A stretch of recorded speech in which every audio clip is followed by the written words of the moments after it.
recently there's been news where in Manchester, in a school, there's been some sort of attack, and then we hear news about a teacher who his actions helped his students and potentially saved other people from being injured and potentially death.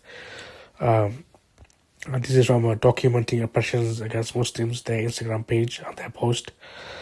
Counter-terrorism police Northwest has now taken over the investigation into the stabbing at Co-op Academy Manchester in Blakely, where teacher Maisum Abdullah and two 14-year-old pupils were injured.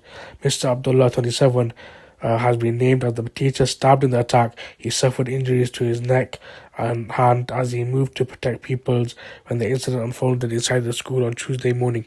Police said a 14-year-old girl has now been charged with 3 counts of attempted murder and 2 counts of possessing a bladed article on school premises. All 3 injured victims have now been discharged from hospital and are recovering at home.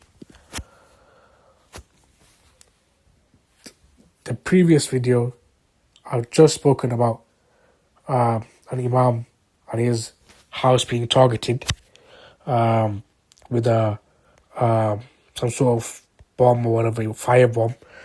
And I've spoken about nothing's gonna change until people are given the punishments that they deserve, and harsh punishments, not just a couple of years in prison. And until we get to the root of the problem, where we hold people accountable for saying what they say, politicians and media, when they say things, often lies and exaggerated things, then people listen to those things and they form their opinions from those things and they go and do things. Nothing's going to change until you stop those things, as well as giving harsh punishments.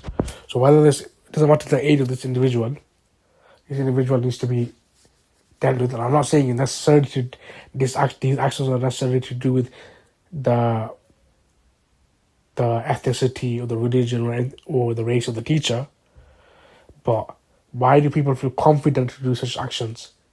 Is because they think from the media, from the politicians, from certain people that are allowed to speak, that they say certain things, they go unchallenged, and people feel they can just take whatever action they feel like they need to take.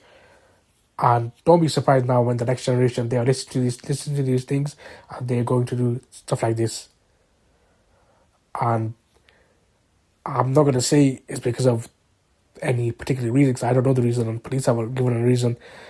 But you're not going to change anything until you change what's needed to be changed, which is any politician, doesn't matter if it's the Prime Minister or anybody else, doesn't matter if it's the biggest media corporation or the smallest newspaper, when they say lies and exaggerated things about Islam and Muslims and other groups, they need to be shut down immediately and they need to feel the consequences.